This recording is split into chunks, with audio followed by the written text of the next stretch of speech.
Hello दोस्तों, मैं हूं आशीष मीणा और आप देख रहे हो आपके YouTube channel exam study centre को। तो आज के इस वीडियो में हम चर्चा करने वाले विज्ञान और प्रौद्योगिकी यानी कि विज्ञान और प्रौद्योगिकी से संबंधित महत्वपूर्ण प्रश्नों के बारे में आज हम यहाँ चर्चा करने वाले हैं।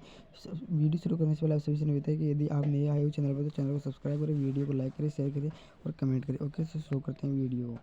ओके दोस्तों, अब देखो पहला प्रश्न है, अग्नि टेस्ट उड़ान केंद्र कहाँ स्थित है। जो अग्नि टेस्ट उड़ान केंद्र है तो कहाँ पर स्थित है दोस्तों, तो वो स्थित है दोस्तों श्रीहरिकोटा आंध्र प्रदेश में। कहाँ? श्रीहरिकोटा आंध्र प्रदेश में स्थित है। ओके, अगला प्रश्न है, सौरमंडल की सबसे बड़ी ग्रहण शक्ति कौन सी है। जो सौरमंडल है उसकी सबसे बड़ी ग्रहण शक्ति कौन सी है, तो दोस्तों वो है सूर्य यानी कि ए इसका बिल्कुल करेक्ट आंसर हो जाएगा। ओके, अगला प्रश्न है, दोस्तों पृथ्वी का उत्तरी ध्रुव ध्यान केंद्र कहाँ स्थित है। जो पृथ्वी का उत्तरी ध्यान केंद्र है वो कहाँ पर स्थित है दोस्तों, तो वो है डी यानी कि अहमदाबाद में स्थित है।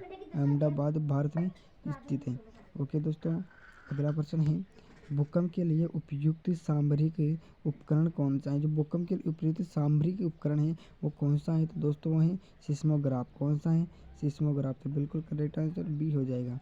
ओके, अगला प्रश्न देखते हैं। अगला प्रश्न है, पानी में सबसे अधिक विलयनशील पदार्थ कौन सा है। पानी में सबसे अधिक विलयनशील पदार्थ कौन सा है, तो पानी में पानी ही है।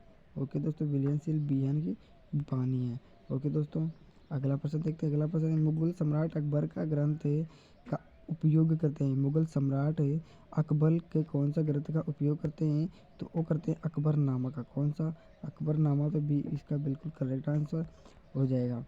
ओके दोस्तों, अगला प्रश्न है, मानव शरीर का सबसे बड़ा अंग कौन सा है। जो मानव शरीर है उसका सबसे बड़ा अंग कौन सा है, तो वह हृदय है दोस्तों। कौन सा? हृदय। इसका भी बिल्कुल सही आंसर हो जाएगा। ओके, अगला प्रश्न है दोस्तों, अगला प्रश्न, क्रोमोसोम क्या है। जो क्रोमोसोम है शरीर में वो क्या है, तो दोस्तों वो है उत्तक। इसका बिल्कुल ए हो जाएगा। ओके, कौन सा है? उत्तक है दोस्तों। ओके, अगला प्रश्न है, प्लास्टिक का आविष्कार किसने किया था। जो प्लास्टिक है उसका आविष्कार किसने किया था, तो उसने किया था जॉन डोल्टन। किसने? जॉन डोल्टन ने किया था। बिल्कुल सी इसका करेक्ट आंसर हो जाएगा। ओके दोस्तों, अगला प्रश्न है, सबसे ऊंची चट्टान कौन सी है। सबसे ऊंची चट्टान कौन सी है, तो वो है कांग चेंजुंगा। कौन सी? कांग चेंजुंगा सबसे बड़ी और ऊंची चोटी है, सबसे ऊंची चोटी है। ओके दोस्तों, अगला प्रश्न है, वायुमंडल का सबसे ऊंचा भाग कौन सा है। वायुमंडल का सबसे ऊंचा भाग कौन सा है, तो वो है दोस्तों थर्मोस्फीयर। कौन सा? थर्मोस्फीयर। डी बिल्कुल करेक्ट आंसर होगा जाएगा। ओके दोस्तों, अगला प्रश्न देखते हैं। अगला प्रश्न है, हाइड्रोजन बम का आविष्कार किसने किया था। जो हाइड्रोजन बम है उसका आविष्कार किसने किया था, तो उसने किया था दोस्तों रॉबर्ट ओपेनहाइमर ने। किसने? रॉबर्ट ओपेनहाइमर ने। भी इसका बिल्कुल सही आंसर हो जाएगा। ओके दोस्तों, अगला प्रश्न है, धूल एक अणु के आवेश के कारण कौन सी रंग दिखाती है। धूल एक अणु के आवेश के कारण कौन सी रंग दिखाई देती है, तो वो देती है दोस्तों नीला। तो बिल्कुल करेक्ट आंसर बी हो जाएगा। तो क्या होगा? नीला। बिल्कुल सही उत्तर हो जाएगा। अगला प्रश्न है, पानी की गुलाबी रंगत किस कारण होती है। पानी की गुलाबी रंगत किस कारण होती है, तो वो होती है अल्ट्रावायलेट रेडिएशन के कारण। किस? अल्ट्रावायलेट वायलेट रेडिएशन यानी कि बिल्कुल सी करेक्ट आंसर हो जाएगा। ओके दोस्तों, अगला प्रश्न देखते हैं, पोलियो बीमारी का कारण क्या है। जो पोलियो बीमारी है उसका क्या कारण है, तो उसका कारण है दोस्तों वायरस। ये इसका बिल्कुल करेक्ट आंसर हो जाएगा। वायरस के कारण पोलियो बीमारी फैलती है। ओके दोस्तों, अगला प्रश्न है, दोस्तों कहाँ गया। धातु में आपसी संरचना की वजह में कौन सी गुणधर्म होती हैं। धातु में आपसी संरचना की वजह से कौन सी गुणधर्म होती हैं, तो वो होती हैं दोस्तों मिलनसार। कौन सी? मिलनसार। बिल्कुल करेक्ट आंसर हो जाएगा मिलनसार। ओके, अगला प्रश्न देखते हैं 17वां। अगला प्रश्न, नाइट्रोजन गैस की प्रमुखता क्या है। तो नाइट्रोजन गैस की प्रमुखता होगी दोस्तों डी अविनीकरण गैस। कौन सी? डी अविनीकरण गैस। बिल्कुल डी इसका करेक्ट आंसर हो जाएगा। ओके दोस्तों, अगला प्रश्न देखते हैं, उदासीन कोशिका किसे कहा जाता है? जो उदासीन होती है, जो नॉर्मल होती है, वो कोशिका किसे कहा जाता है? तो कहा जाता है शरीर की सबसे छोटी कोशिका। कौन सी सबसे छोटी कोशिका को क्या कहा जाता है? उदासीन कोशिका कहा जाता है। ओके दोस्तों, अगला प्रश्न देखते हैं। अगला प्रश्न है, एल्यूमीनियम की खोज किसने की थी? जो एल्यूमीनियम है तो उसकी खोज किसने की थी? तो वो की थी सिर हरी ने की थी। किसने? सिर हरी ने की थी। ओके, बिल्कुल करेक्ट आंसर हो जाएगा सिर हरी। ओके, इसको अच्छी तरीके से याद कर लेना। अगला प्रश्न है, माउंट एवरेस्ट किस श्रेणी में है? तो माउंट एवरेस्ट दोस्तों हिमालय श्रेणी में। किसमें? हिमालय श्रेणी में, बिल्कुल इसका करेक्ट आंसर हो जाएगा। ओके दोस्तों, अगला प्रश्न है, यूरेनस ग्रह किस ग्रह से उत्पन्न हुआ है? यूरेनस ग्रह है वो कौन से ग्रह से उत्पन्न हुआ है? तो दोस्तों वो है बृहस्पति ग्रह से। कौन से ग्रह से? बृहस्पति ग्रह से उत्पन्न हुआ है। तो बिल्कुल इसका करेक्ट आंसर हो जाएगा बृहस्पति ग्रह से यूरेनस ग्रह उत्पन्न हुआ है दोस्तों। कौन सा? यूरेनस ग्रह। ओके दोस्तों, अगला प्रश्न है, भूकंप को मापने के लिए किस यंत्र का उपयोग किया जाता है? तो भूकंप को नापने के लिए सिस्मोग्राफ का उपयोग किया जाता है। किसका? सिस्मोग्राफ का। बिल्कुल सही सुना आपने, सिस्मोग्राफ। ओके, बिल्कुल करेक्ट आंसर हो जाएगा ए। ओके, अगला प्रश्न है दोस्तों, जीवाणुओं की अधिकांशता कहाँ पाई जाती है? जीवाणुओं की अधिकांशता होती है कहाँ पाई जाती हैं? तो रसिया में पाई जाती है। कहाँ पर? रसिया में पाई जाती है। रसियन में नहीं, रसिया में पाई जाती हैं। ओके दोस्तों, बिल्कुल करेक्ट आंसर हो जाएगा।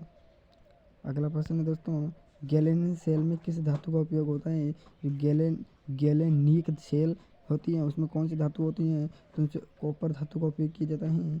किसका? कॉपर धातु। बिल्कुल एक करेक्ट आंसर हो जाएगा। ओके दोस्तों, अगला प्रश्न देखते हैं 25वां। अगला प्रश्न है दोस्तों, निम्नलिखित में से कौन सा तत्व बिना सूर्य की सहायता के विद्यमान होता है? तो देखते हैं कि इसमें कौन सा विद्यमान होता है। तो दोस्तों वो होता है प्राण। कौन सा? प्राण। तो बिल्कुल करेक्ट आंसर हो जाएगा इसका सी। ओके दोस्तों, देखते हैं अगला प्रश्न है, अणु का केंद्रीय भाग क्या है? जो अणु है तो इसका केंद्रीय भाग होता है प्रोटॉन। क्या होता है? प्रोटॉन होता है। बिल्कुल बी इसका करेक्ट आंसर हो जाएगा, प्रोटॉन। ओके दोस्तों, इसको सही तरीके से याद कर लेना क्वेश्चनों को। ओके, अगला प्रश्न है दोस्तों, कौन सा ग्रह सौरमंडल का सबसे ठंडा ग्रह है? कौन सा ग्रह सौरमंडल का सबसे ठंडा ग्रह है? तो दोस्तों वो है नीलकंठ। तो बिल्कुल सी इसका करेक्ट आंसर हो जाएगा, नीलकंठ। ओके, इस प्रकार से नीलकंठ हो जाएगा। ओके, अगला प्रश्न है, ब्रह्मांड में सबसे बड़ा तारा कौन सा है? ब्रह्मांड में सबसे बड़ा तारा है सूर्य। क्या है? सूर्य। बिल्कुल इसका करेक्ट आंसर हो जाएगा। सूर्य भी एक तारा है और सबसे बड़ा तारा है और सबसे गर्म है। ओके, अगला प्रश्न देखते हैं। अगला प्रश्न है दोस्तों, मोबाइल फ़ोन का आविष्कार किसने किया? जो आप चला रहे हो मोबाइल, इसमें आप वीडियो देख रहे हो मेरा, तो किसने बनाया था? तो वो बनाया था मार्टिन कूपर ने। किसने? मार्टिन कूपर ने। मार्टिन कूपर, डी इसका बिल्कुल आंसर हो जाएगा। ओके दोस्तों, अगला प्रश्न देखते हैं। तो अगला प्रश्न है दोस्तों, प्रोटीन के बिना शरीर का कौन सा कार्य संभव नहीं है? तो प्रोटीन के बिना मांसपेशियों का निर्माण होना बिल्कुल कतई संभव नहीं है। तो बी इसका बिल्कुल सही उत्तर हो जाएगा। ओके दोस्तों, अगला प्रश्न देखते हैं। अगला प्रश्न, निम्नलिखित में से कौन सा गैस पृथ्वी की उच्चतम परतों में पाया जाता है? तो कौन सा गैस है जो पृथ्वी की उच्चतम परतों में पाया जाता है? तो डी यानी कि हाइड्रोजन परतों की उच्चतम में पाई जाती हैं। ओके दोस्तों, इसका सही उत्तर हो जाएगा डी। अगला प्रश्न है दोस्तों, अगला प्रश्न है, अणु संरचना के कारण किसे पृथ्वी का तापमान उच्च होता है? और अणु संरचना के कारण है किसे पृथ्वी का तापमान ऊर्जा। ओके, बिल्कुल सी इसका उत्तर हो जाएगा। ओके, अगला प्रश्न दोस्तों, धूल ग्रह किस ग्रह से बचा हुआ है? जो धूल ग्रह है वो किस ग्रह से बचा हुआ है? तो वो डी यानी कि मंगल ग्रह से बचा हुआ है। ओके, तो बिल्कुल इसका सी करेक्ट आंसर हो जाएगा। ओके, अगला प्रश्न है दोस्तों, दांतों को किसे कहा जाता है? यानी कि दांत किसे कहा जाता है? तो दांत कहा जाता है जो मुंह के बाहर दिखाई देने वाले भाग हैं। ओके, उसे क्या कहा जाता है? दांत कहा जाता है। तो बिल्कुल भी इसका करेक्ट आंसर हो जाएगा। ओके, अगला प्रश्न देखते हैं। अगला प्रश्न है, निम्नलिखित में से कौन सा रंग सबसे ऊंचा तापमान पर दिखाई देता है?